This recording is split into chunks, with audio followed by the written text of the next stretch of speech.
before I forget and head off the dock, I flew out at 5 o'clock this morning.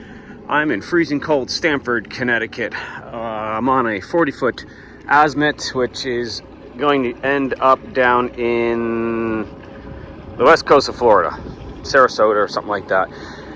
Weather sucks, so I'm going to go to Liberty Landing tonight. We had some problems starting it, just got work done on it, and they had turned off the kill switch, which whatever.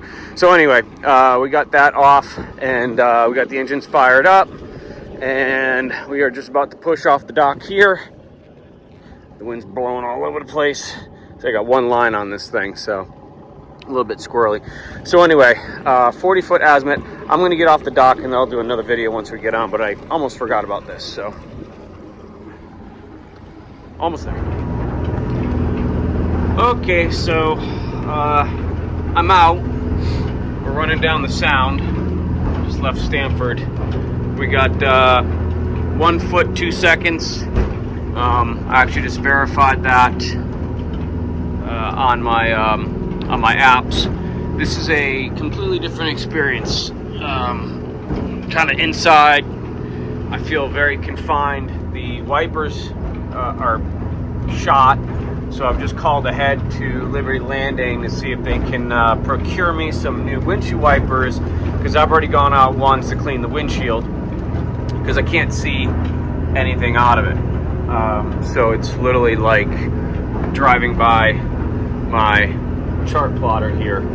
So if you can see off in the distance, which you probably can't because, well, you can't see anything, that's the city. Ow, damn it.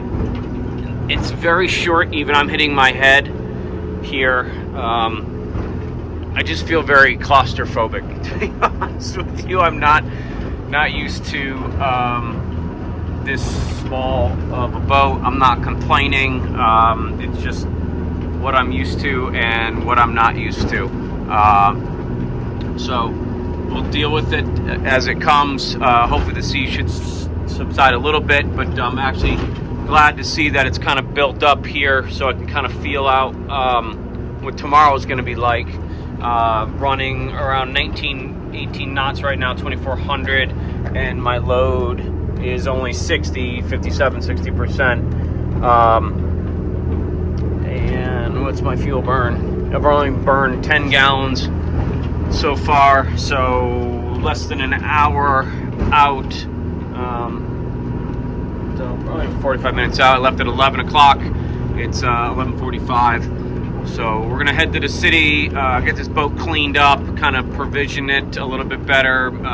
You know, that fender holder thing looks like that's about to come off the boat.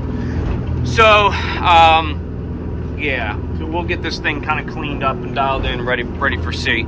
But we got it up and running, fired up. It's cold in here because I can't get the ACs over into heat mode, so I'm going to work on that as well. Otherwise, it's going to be a really, really cold night. We'll see you at the dock. Maybe not. I'll do another one before that. I love going through the city. It's always fun. Wow, it's cold. But here we are coming into Liberty Landing. We've got One World Trade right there, North Cove, and downtown. I am frozen. I'm going to call for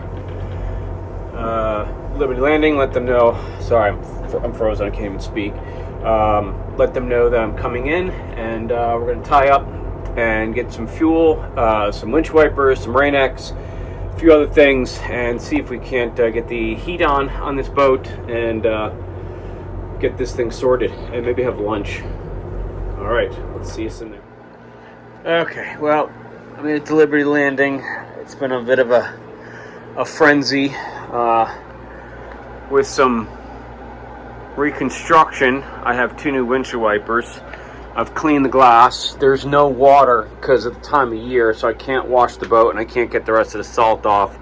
So I've done what I could. At least I can see out the window now, and I have 2 new windshield wipers. So I'm hoping that helps for tomorrow. We'll see. There's no, like I said, there's no what do you call it? The stuff you put on the windows. That's Star Bright. Oh God, I'm tired. I think I told you my daughter was up all night, so I ended up sleeping in her room, which I wasn't sleeping. So, not Windex. Help me out in the comments down below. What am I thinking that you put on window? Rain-X. They didn't have any Rain-X. So anyway, I can't do the rest of the windows. So then I started looking through the boat. I've got no heat on the boat. So it's like 30-something degrees outside. So I've got that going for me. So there's no heat. I don't know why.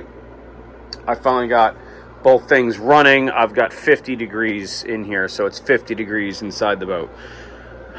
There's only a potential that I might die this evening from hypothermia. I don't know. The pumps are running, I think.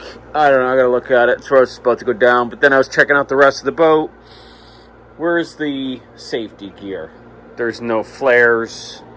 There's no life jackets. I brought my life jacket, which is what I use when I do cold water boating. This is a 35-pound CO2 cartridge. I got checked at customs this morning because of that, but you pull that flap down and it inflates. It's got a little whistle and stuff like that, so I always bring that with me. And then I've got my other jacket here. So gonna have a mate coming on board, I think, so I bought another life jacket and I bought some flares. So at least we've got life jackets and flares. I've got a couple fire extinguishers there, and then one up forward. So I know I've got three fire extinguishers on board, so I'm pretty good there. So windows, I think, are sourced. Oh, the stupid, what do you call it? The searchlight up top, which you can't see anyway out of this thing, is on. I can't shut it off. There's no breaker for it. It's ridiculous. So that thing's on. Anyway, it's been a day.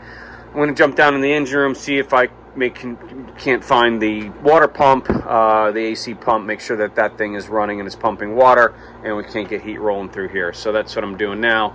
It's 3:30, 3:45, so it's coffee time. I at least have some of that on board. So that's what we're doing. Jump down in the engine room. Well, I found the pump, and when I came down here earlier, I was like, I smell a little something. I don't know what it is, but I smell a little something. And it's this pump. She's on. She's starting to burn up. So if I leave this on much longer, it's gonna burn up. So that's great. So that's why I don't have any heat. It's because the pump has effed the bed. So I'll just turn everything off and freeze tonight. I don't know if I'll be able to get a pump. Now, if I was back in Charleston, I got about 40 of these things. Maybe there's a tool on board, but I doubt it because there's not even a flare on board. So otherwise, I'd rebuild this pump. I can do that in about 10 minutes. But might take this apart and see what we can do. But that's my culprit. That's the reason why I don't have any heat. And also, I need now to shut this down or disconnect it, because I'm afraid it's going to burn up. So we're making a lot of progress on a lot of things here, and none of it's good. So here we are, working boat captain. Okay, so for $24, I have just bought the beginner's toolbox. It is an adjustable wrench, so you have sizes from, say, I don't know, 1 millimeter all the way up to whatever the hell that says. I can't even read that. Whatever that says. 1 1/4.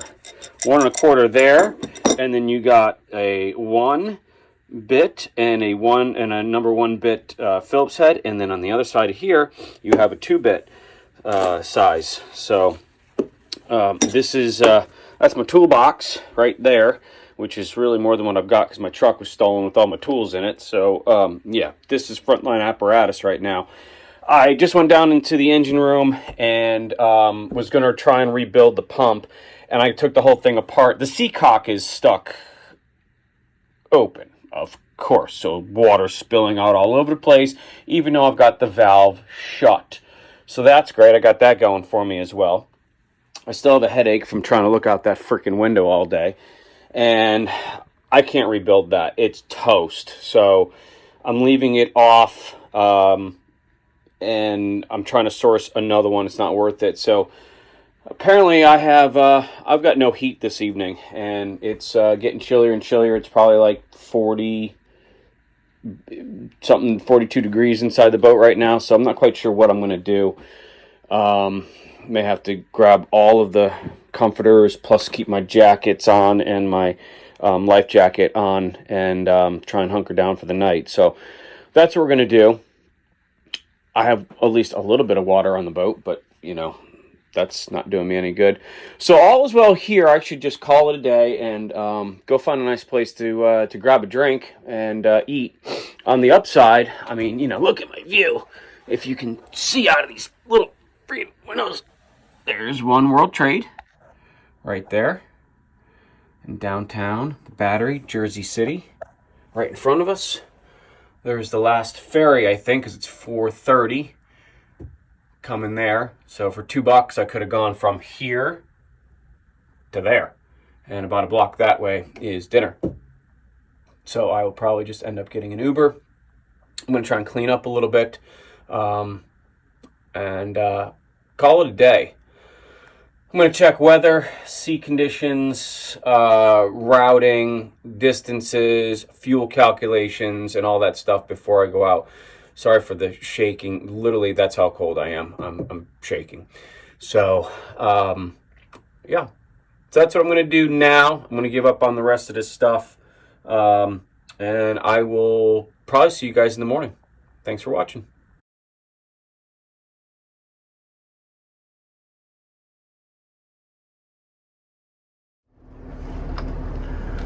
Okay, well, good morning. It is cold out, and just leaving Jersey City. I ended up having to stay at a hotel last night because it was so cold. We don't have any heat on the boat. I found out the reason for that, which I've already discussed. So I got back at the boat around 5:30 this morning. It's 6:29 right now. We're off the dock and pulling out. All lines and fenders are in, and it's cold. Hopefully the engines will warm up the boat a little bit, because it's you can see my breath inside of here. So if I've got to do this for the next 6 hours, 8 hours, that's gonna suck. So hopefully the sun's gonna come up and warm this thing up like a greenhouse. So checked weather, it's still the same conditions, 2 feet 4 seconds. We'll see how the boat handles. I think if I get a little closer to shore, it will be a little bit better.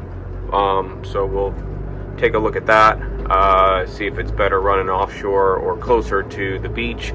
You know how I hate running to the beach. So I'm going to make the corner here and head out into the harbor and under the bridge, and we're gone. So I'll do another one underway.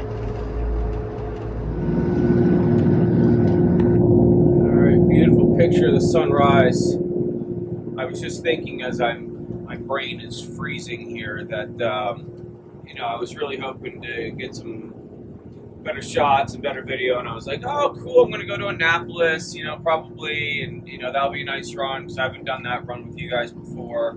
I have in the past many times, but through the C&D Canal, it's just kind of neat. And as I sit here and freeze, it's just, you know, this boat is, although it has, you know, plenty of windows and stuff, my view is just extremely limited.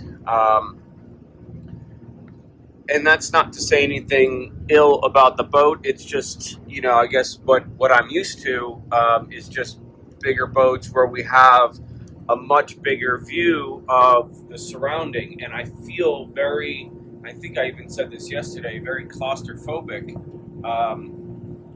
in driving this boat. I mean, you know, the headliner's right there. You know, I stand up, I hit my head. So even, you can see my breath still. Even, you know, this coming in, you've got the full shot right there, and there's not much of it. So it's very, very short and squatted. I'm gonna walk down these stairs here, and you can't really, that's it, you can't see anything out of the back of the boat unless you get down. And the same thing, it's just, you're just kind of looking at water. So look, that's really not that much right there. I can't see anything right here, nothing. And if I get up on this level, I'm now hitting my head on the ceiling. So again, nothing wrong with it, but I'm only 5'2", y'all know that I'm short. So, and when I sit down, somebody that was taller might have a better view, but for me, I don't. So I'm going to sit here and freeze. Cape May is our plan. Sea conditions, theoretically, I just checked 1 foot 5 seconds. So they're calling for 2 feet 4. So if that's the case, then I think the boat will handle it pretty well. Then I'll make my determination whether I'm going to go to Annapolis tomorrow or head straight down the coast, because the weather looks like it's cleared up a little bit, to just straight to Norfolk, and that will save me a day and save the owner some fuel and some money for dockage and my cost. We're going 18 knots right now, 2,300 RPM, 60% load, and I think we were doing about 11 gallons a side, so 20 gallons an hour, so not too bad. All right, I'm gonna go and make this turn in front of this. All the way out there's a Merce ship, which you can see, so I'm right behind him coming out. I gotta make a turn coming up soon, and I'm gonna do some jumping jacks or something to stay warm inside this boat. I'll see you guys out on the ocean. Okay, so just so you don't think I'm all a wimp, literally this was water. There's slush in it now. I just took a sip and there's slush in my drink. That was not like that when I pulled it out of the refrigerator. So it's colder out here than it is in the refrigerator. Good stuff. Okay, so it's a little after 8 o'clock, I think. I'm off the coast of New Jersey. I got my life jacket on, which is my winter life jacket, and I found a comforter downstairs. So I have the comforter wrapped around me, my jacket on, sweatshirt, t-shirt. I was really hoping to, because the seas aren't too bad. I know I'm bouncing around here, but it's a 40-foot boat. 2-foot seas at 4 seconds, and I'm right off the coast. I was thinking that earlier. I always say, geez, I've never been this close to the coast. And of course, there's another big boat over there. And then every time I'm closer and closer to the coast. But I was thinking maybe if the seas stay like this, I would, instead of going to Annapolis, I'd just turn and burn and fuel in Cape May and keep on going. Except for, I think I'll be severely hypothermic by the time I get to Cape May. So I think that's going to be out of the question. I got my brother grabbing me the water pump in Virginia. We got one of our suppliers in Virginia. That's their home port. So he's going to grab a pump for me. So tomorrow when I get to Virginia, we'll install that and hopefully have heat back on board this boat. And thaw this place out, and then I think we'll do Coin Jock and then Beaufort. So maybe that's the plan right now. The plan is to stay as warm as possible and make it to Cape May. That's the plan right now. So quick update. Oh, that just went on. Well, good morning. It's 6 o'clock. I arrived back at the boat probably about 40 minutes ago. Did all my checks. I do engine room checks, bilge checks, oil checks, make sure everything's going good, everything looks good, nothing's changed from yesterday. Got the Jennies fired, or generator one, and mains, and we're off the dock. I fixed the windshield wiper, so that's good. That's a brand new windshield wiper that broke. And we're coming out of Cape May right now, and I'm the first one out as usual. Nice and dark. Sun's, maybe I see a little light twilight way over there. So sea conditions are about the same. They really haven't changed from my reports yesterday.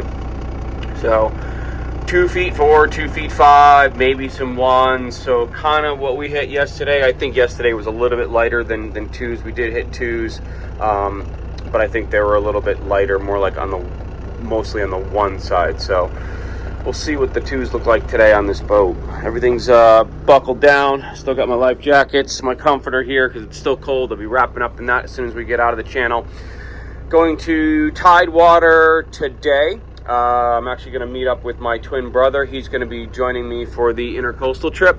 And before I do that, I've got to move his 61 Hatteras down to AYB. So we're going to do that and then come on back up. We're going to fix the pump and hopefully have some heat. We'll sleep on board this evening and get out and head to Coin Jock tomorrow. I'll see you guys on the other side of the inlet here. Beautiful sunrise. I have a second, I guess. I had to back it off to 14.3 knots. It was just starting to pound. I don't like it when boats pound. I mean, it's even that. I'm just not used to this. I mean, I know this is normal, but I'm just not used to this much anymore. So I just got off the phone with Russ. He's just leaving Key West. Sun's just starting to rise down there. He's got fair seas, 2 feet, 6 seconds or something, so better than what we got, and it's a vast difference between a 90-footer and a 40-footer. So, he's able to drink his coffee and relax and hang out and kick his feet up, and I'm holding on for dear life over here. But like I said, we're crossing the Delaware. I think that the Delaware is always can be rough. So I'm thinking that once I get across to the other side here, it should subside a little bit, and I should be able to pick it back up.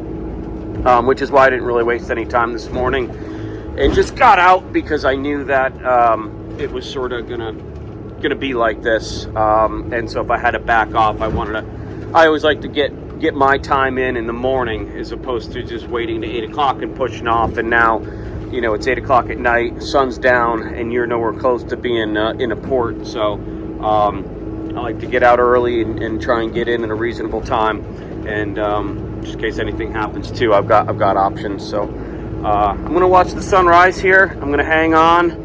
It's a little bit warmer out this morning, so I don't have my comforter on.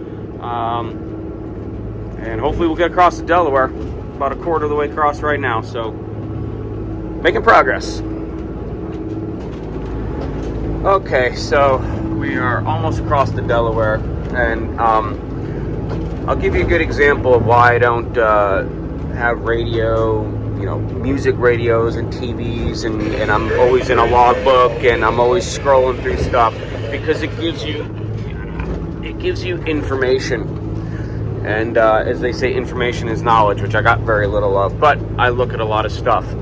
So the last little bit that I've been coming down, I've noticed that the 2 RPMs, which should be in sync, have been hunting a little bit. 260, 250, blah, blah, blah. And then when I throttle up, it gets a little worse. And if you notice my fuel burn, I've got 10.2 and 9.1, one side and then the other. So I found that to be slightly unusual to have a gallon difference. Now, if one side was pulling off of the generator, I could see that it was registering that. I could see that. But I know that the starboard side, which is the 9.1, is pulling off of the generator. So I'm doing 9.1 and 10.3. If I scroll through, I'm doing 14.6 knots. Look at my load. 58 on port and 52 on starboard, and my throttles, which I know, I know it's hard to read, but I'm doing everything I can to stay still here. It's 55 and 54, so the throttles are right on, and the loads are off. The loads should be about the same, give or take maybe 1, depending on which side the seas are coming and stuff like that. Well, that's interesting. Gear temps look fine. Intake. Now look at this. Look at the bottom. Port and starboard, that's boost pressure. Boost pressure, 26.1 and 9.6. That is a massive difference between my port and starboard boost pressure. what is the boost pressure? That's basically the turbo. So I got a turbo issue, big one, 9.6. I should be up at 25. So I've got a turbo that's going bad. So I don't know how long it's been going on for. I just started scrolling through these screens and kind of figuring this stuff out. It could be going like that. The owner might not even know, and it could be running like this for God knows how long. But I've had the same problem on another Cummins engine, and you know, again, this is why I called the working boat captain, because you know, you learn stuff, and when you do one thing and it correlates to something else, and it's my job to not only drive the boats but operate them and fix them. So maybe another captain wouldn't even look at this and have any idea what the hell this even meant, but to me this is a turbo problem. So I'm gonna have to hopefully get to Norfolk tonight. I'm gonna start making some phone calls, see if I can't find a turbo cartridge. Of course, I have one sitting on my shelf in Charleston. But hopefully I can get one in Norfolk, and my twin brother's down there, so hopefully I'll have more than my adjustable wrench and my screwdriver back there to change out the turbo and see if that should solve the problem. Because like I said, the same thing happened on the same exact engine on another boat. So I think I kind of know what's going on. But so hopefully I'm going to get across the Delaware here. I'm going to stay close to shore just in case we got to ditch in somewhere. And hopefully make it down to Norfolk today. And on the upside, at least we got Coin Jock, a Beaufort, and then I'll probably just run the ditch all the way down. I'm not going to probably chance it offshore again for 2 legs offshore. So that's what's going on here. Well, I guess before I forget, to add more insult to injury, I just lost my generator about an hour ago, I think. So it was still running, I just don't get any power. So I shut it off and went and checked. Generator seemed to be fine. Fired it back up again. Still couldn't get power here. There's a breaker right back there for transfer from shore power to generator power out in that back box there. Don't know why it's outside. It's a really dumb place for it. Anyway, I can't get that to initiate for more than 5 seconds, even if all of this is turned off. So nothing is going up to the main breaker here. It's right back there. So it's between the generator and that box. As you can see, I'm still bouncing around like a mule on the back of a pickup truck. So I don't plan on going down into that engine room anytime soon to investigate that. So I'm gonna lay low with my phone and videos, and we're gonna hopefully get into Norfolk, and I'll try and figure it out there. So hopefully I got about another hour or so to make the entrance into Norfolk, which is just up there, and that's the Chesapeake. Again, I apologize, I'm not used to this. That's the, I'm gonna go under the I'm gonna go through the first bridge tunnel, not the second one where I normally come in. I'm gonna come in through here, cut across, and then go up into, I don't know, up into Norfolk, right up in there, down through there, through the Elizabeth River. Anyway, I'm gonna stop this. So that's what's going on. No heat, no air conditioning, no power, bad turbo. Oh, and both sea cocks or sea strainers are leaking on the mains. So I got that going for me as well. So I'm gonna be keeping up with the bilge pumps. Everything's great. I'm sorry, sometimes I just get oblivious to all the stuff that's not working on boats. Did I also forget to tell you that our depth sounder hasn't worked since we've left Stamford? Don't know why that is, but that doesn't work either. Always good when you're gonna run the ditch not to have a depth sounder. So, I don't know, what is that? 5, 6 major things wrong with this boat at this point, and I don't know what the hell this thing is. It just beeps and dings and dangs. That never works either. So not that I would ever use this little funky little gadget right here, but yeah, that doesn't work. As usual, coming in from Virginia, I gotta communicate with warships. That's Warship 103. Just talk to them. Again, you can see that I don't know, barely see him. If I stand up, maybe I can see him. just the visibility on this boat is just, there's my visibility, awful. So it's very difficult. There's a tugboat up there waiting, so I'm gonna get past him a little bit and then start making my turn down to Tidewater. But Warship 103. Oops. All right, I'm sure I'll chop this into the video somewhere. That's my twin brother, Matt. We're driving his sled, which is not the Roach Coach, down to Atlantic Yacht Basin, AYB, which is day, right there. So we're going through the lock right now. We've got the other boat there. I don't know why my flash is on, but anyway. So we'll take you through the lock at night. Okay, now that my flash isn't on, so that's the lock right there, and obviously we're going to be rolling through this at night here, and then we've got Great Bridge, and then AYB right after that. We're going to dock up there. We're going to spend the night there. Tomorrow morning we're going to drive back up to the other boat and see if we can't fix everything there. They're opening the lock now. I see all the water starting to splash through, and forgot my tripod and stuff like that, but we'll be doing all this, well, with any luck, we'll be doing it all. Once I get that chamber prep here and the gates open, I'll give you the green light. You're free to bring it in and go on your starboard side here. That side has the rubber fenders on the wall. Grab the cleat there, and we'll be open for a little bit here until it's southbound traffic, and you guys will make the 6 o'clock. Wonderful, thank you so much. There is actually a sailboat coming up right behind us as well that will probably be entering the lock as well. Starboard side, tie, and we are all set and ready for that. Whenever the bridge opens, we'll stay clear till it does. Roger, clear copy. Desert Star standing by 13 and 16. Okay, so that was them talking. So they're going to open up a little bit early for us so we can get the 6:30 opening at the bridge. You can see the water starting to flush through.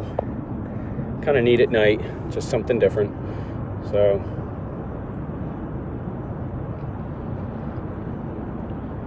we'll just hold position here until they're ready to go. Oh, okay.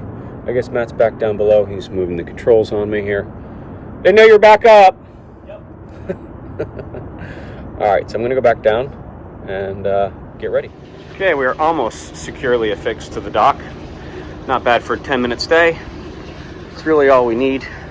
Just to hover here, and Great Bridge is right up that way. Right, Tito? Tito? Can you bark? Tito? Yeah. He's wagging his tail. So, the lock's either going to go up or down, and then it's very uneventful, and that'll be it. And we go through. One sailboat behind us. Okay, I'm gonna leave it there for now. Thanks for watching. Make sure you guys subscribe, and we'll do section 2 on this, heading down through the Elizabeth River, down to Coinjock, Beaufort, Southport, and then on to Charleston. Thanks for watching.